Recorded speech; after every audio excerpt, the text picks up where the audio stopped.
10-12টা লবঙ্গ নেবেন। 10-12টা লবঙ্গ নিয়ে জল গরম করে তার মধ্যে দিয়ে জাল দেবেন। এবারে লবঙ্গর কালারটা জলের মধ্যে চলে আসবে। চলে আসার পরে এবারে লবঙ্গর গন্ধটা হয়ে যাবে। এবারে একটা স্প্রে বোতলে সেই জলটাকে ঠান্ডা অবস্থায় ভরে নিতে হবে। তারপর কী করতে হবে, প্রত্যেক দিন সকালে মেন দরজায় ওই স্প্রে বোতল থেকে কয়েকটা একটু স্প্রে করে দেবেন প্রত্যেক দিন। যে আপনার ক্ষতি করতে আসবে সে ভালো মন নিয়ে যাবে, সে মায়া করতে আসবে আপনার ঘরেতে, সে মায়া ত্যাগ করে সেই ঘর থেকে ফেরত যাবে।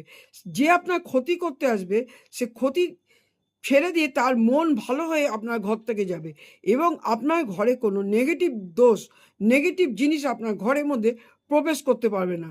এটার দ্বারা এই লবঙ্গ আমাদের এই জিনিসের ক্ষেত্রে অত্যন্ত উপকারী একটা জিনিস, যার দ্বারা নাকি কোনো নজর দোষ, খারাপ নজর, বাজে দোষ যারা করতে আসে সেই জিনিসটাকে কাটাই হচ্ছে লবঙ্গ।